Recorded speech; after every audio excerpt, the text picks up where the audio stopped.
Hello everyone, welcome back to my channel পিসুজি memoir. আমি আজকে যাচ্ছি উত্তরাখণ্ড মানে জিম করবেটে। কোথা থেকে যাচ্ছি, কেন যাচ্ছি বা কী জন্য যাচ্ছি সেটা তো তোমরা গোটা ভিডিওটা দেখলেই বুঝতে পারবে। তো এখানে আমি সকাল 5:30টার দিকে বেরিয়ে গেছি মায়ের সাথে। মা আমাকে স্টেট বাস স্ট্যান্ডে মানে আমাদের রায়গঞ্জের স্টেট বাস স্ট্যান্ডে পৌঁছে দিতে যাচ্ছিলেন। তো তোমরা জানোই আমি কোথাও যাওয়ার আগে এই যে মা কালীর মন্দির, আমার মা, আমার আরেক মা, তাকে কিন্তু প্রণাম না করে যাই না। তোমরা আমার আগের ব্লগগুলো দেখলে কিন্তু বুঝতে পারবে। তো এখানে অপেক্ষা করছি টোটোর জন্য, কিন্তু টোটোর তো এত সকালে কোনো দেখা নেই। তোমরা দেখতেই পাচ্ছ রাস্তাঘাট পুরো ফাঁকা। তো মা বললো চল তাহলে একটু হাঁটা যাক। এখন আমরা টোটো পাইনি, তাই হেঁটে হেঁটে যাচ্ছি। দেখি কোথায় টোটো পাই। তারপর এখান থেকে যাব bus stand, state bus stand. টোটো নিয়ে স্টেট বাস স্ট্যান্ড থেকে মালদার বাস, তারপরে বাকিটা গিয়ে দেখাচ্ছি। ফরচুনেটলি 5 মিনিট হাঁটার পরে মোটামুটি সামনে থেকেই টোটো পেয়ে গিয়েছিলাম। তো এবার টোটোতে করে সোজা পৌঁছে গেলাম স্টেট বাস স্ট্যান্ডে। গিয়ে দেখি ও মা, কেউই আসেনি, আমিই সবার ফার্স্ট। স্টেট বাস স্ট্যান্ডে আমাদের টিমের এখন অনেকেই আসেনি, তো তারা আসলে পরে আমরা বেরোবো। নেক্সট বাস কখন আছে আমার ঠিক জানা নেই, সবাই আসি তো একসাথে বেরোচ্ছি। এরপরে আমরা বাসে করে সোজা পৌঁছে যাই মালদা স্টেশনে এবং সেখানে গিয়ে দেখি ট্রেন ঢুকছে। আমাদের ট্রেনের নাম ছিল মালদা নিউ দিল্লি এক্সপ্রেস। আচ্ছা, তোমরা যারা আমার চ্যানেলের পুরনো সাবস্ক্রাইবার তারা কিন্তু জানো যে আমি এবার এইভাবে প্রথমবার ব্যাক ক্যামেরায় ভিডিও করছি। তো ওই জন্য ভিডিওর কোয়ালিটি একটু খারাপ হতে পারে, কারণ আমি এটাতে হ্যাবিচুয়েটেড নই। তো যাই হোক, এরপরে কিন্তু আমাদের ট্রেন ছেড়ে দেয়। এবার যেহেতু আমি টিমের কারোর সাথেই সেভাবে পরিচিত ছিলাম না আগের থেকে, সে কারণে সবার সামনে একটু ইতস্তত বোধ করছিলাম। তারপরে সকাল 11টা বাজে তখন হয়তো, তো চা নিয়ে নিই এবং তারপরে জার্নিটা উপভোগ করি জাস্ট। তো চলো দেখো, আমাদের কিন্তু এই জার্নিটা ছিল প্রায় 26 ঘন্টার কাছাকাছি, কারণ আমরা মালদা স্টেশন থেকে উঠেছিলাম 9:30টার দিকে সকালবেলা, আর পরের দিন রামনগর স্টেশনে নেমেছিলাম প্রায় 11:30 নাগাদ। ওই একটু আগে পিছে ছিল, ট্রেন তো লেট হয়েই থাকে 25 থেকে 30 মিনিটের মতো। তো চারপাশে এরকম জার্নি দেখতে দেখতে যাচ্ছিলাম, কিন্তু সমস্যাটা আসলে হচ্ছে ঠান্ডা লাগার জায়গায়। তো আমি এখন একটু ব্রেকফাস্ট করে নিই। আমি আমার সিটের আপার সিটে উঠে গেছি এবং সব থেকে যেটা দুর্ভাগ্যজনক ব্যাপার সেটা হচ্ছে এই যে এখানে দেখতে পাচ্ছি এই জায়গাটা এসি হাওয়াটা আসছে, আর এদিক থেকে হচ্ছে এইটা এসি হাওয়াটা আসছে। এত ঠান্ডা লাগছে। তো মা বাড়ির থেকে আমাকে চাউমিন করে দিয়েছিল, তো চলো তাহলে চাউমিনটা খাই। এই যে চাউমিন। আচ্ছা, তোমাদের এটা কেমন লাগছে আমাকে একটু বলো তো।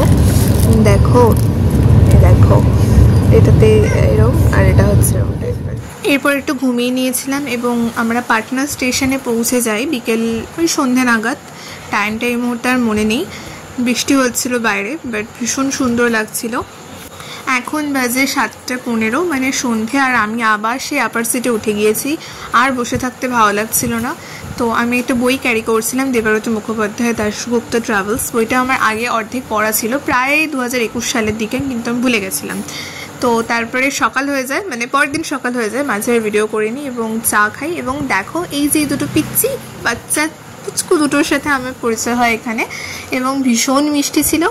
তো আমরা কিন্তু মোটামুটি 9:30 বাজে এখন, আমাদের আর ওই হাতে 2 ঘন্টার মতন টাইম আছে। আমরা কিন্তু রামনগর নামবো। আসলে আমার চ্যানেলের ভিডিওগুলো না একদম ইনকামের জন্য নয়, বা আমি প্রফেশনালিও হয়তো এটা করি না। আমি শুধু মুহূর্তগুলোকে ধরে রাখার জন্য, যাতে অনেক বছর পর আমি ভিডিওগুলো দেখে আবার সেই স্মৃতিচারণ করতে পারি, সেই জন্যই আমার টুকটুক করে ভিডিও করা। ওই জন্য হয়তো তোমরা পরপর ভিডিওর সাথে কানেক্ট করতে পারবে না।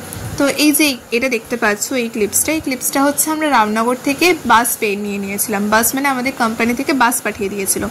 এবং দেখো আমরা কিন্তু ইতিমধ্যে জিম করবেট ঢুকে গিয়েছি এবং চারপাশে কিন্তু এগুলো সব জিম করবেটেরই জঙ্গল। এরপর আমরা বাস থেকে নেমেও যাই এবং আমাদের কোম্পানি থেকে আমাদের হোটেল ছিল ভোকো দ্য IHG জিম করবেট। তো সেখানেই যাচ্ছি, যেহেতু আমাদের বাস একটু পরে নামিয়েছিল সেহেতু আমরা হেঁটে হেঁটে একটু এগিয়ে যাই। এবং দেখো ভোকো অ্যান্ড IHG হোটেল আমরা পেয়ে গেছি এবং আমরা কিন্তু আস্তে আস্তে হোটেলে চেক ইন করছি।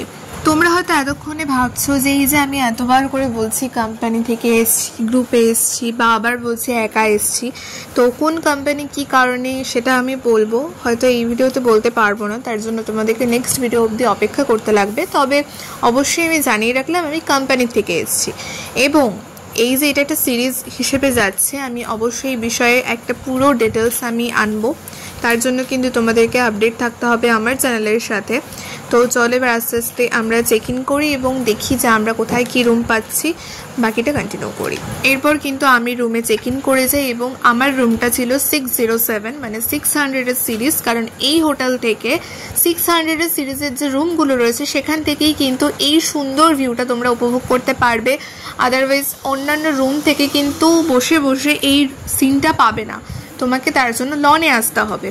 বাট আমি প্রচণ্ড লাকি ছিলাম, সে কারণে আমার রুম থেকে আমি এই ভিউটা পেয়েছিলাম। এবং এখানে যে নদীটা দেখতে পাচ্ছ সেই নদীটার নাম ছিল কিন্তু কোশি নদী। এরপর আমি ফ্রেশ ট্রেশ হয়ে একদম এইখানে চলে আসি এবং লাঞ্চও কমপ্লিট হয়ে যায়, বিকেল 5টা বাজে লাঞ্চ কমপ্লিট হতে হতে। তো তারপরে আবার আমি রুমে চলে যাই। আমাদের লাঞ্চ হয়ে গেছে, এখন বাজে 6:10। আমি এখন জাস্ট এই রুমে বসে এই জাস্ট আমাদের ভিউটা এনজয় করছি।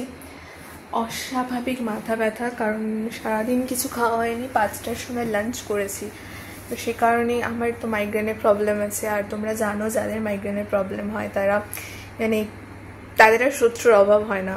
তো ব্যাপারটা ওটাই, প্রচণ্ড গা গলাচ্ছিল, মাথা ব্যথা করছিল, শুয়েছিলাম।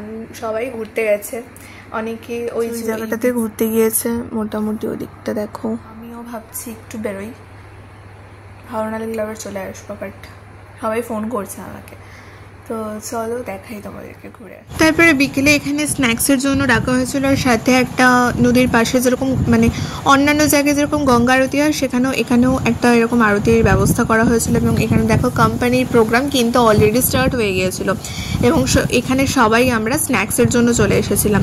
কিন্তু আমার এত শরীর খারাপ লাগছিল, আমি রুমে গিয়ে আবার ঘুমিয়ে পড়ে গেছিলাম।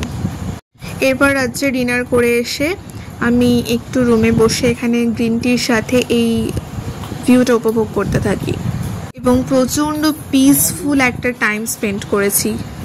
তারপর আবার আমাদের কোম্পানি থেকে রাত্রে ডিজে নাইটের একটা ব্যবস্থা করা হয়েছিল, এবং সেখানে একটু যাই, ঘুরে এসে একদম ডিনার করে সোজা রুমে চলে আসি, কারণ আমার শরীর প্রচণ্ড খারাপ লাগছিল, আমি সেভাবে কিছু খেতেও পারিনি। আর মাইগ্রেনের ব্যথা মানে তোমরা জানোই।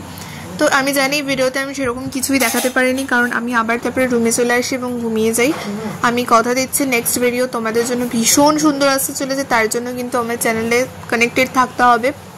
যারা এখনও চ্যানেলকে সাবস্ক্রাইব করোনি তারা প্লিজ আমার চ্যানেলকে সাবস্ক্রাইব করে দাও, এবং এই কোম্পানি সম্পর্কে আপডেট পেতে কিন্তু আমার চ্যানেলে তোমরা চোখ রেখো অবশ্যই। তারপরে রুমে চলে আসি এবং ক্লান্তি দূর করার জন্য আবার এখানে বসে যাই। তো চলো, ভিডিওটা এত দূরই থাকলো, সবার সাথে দেখা হচ্ছে নেক্সট ভিডিওতে।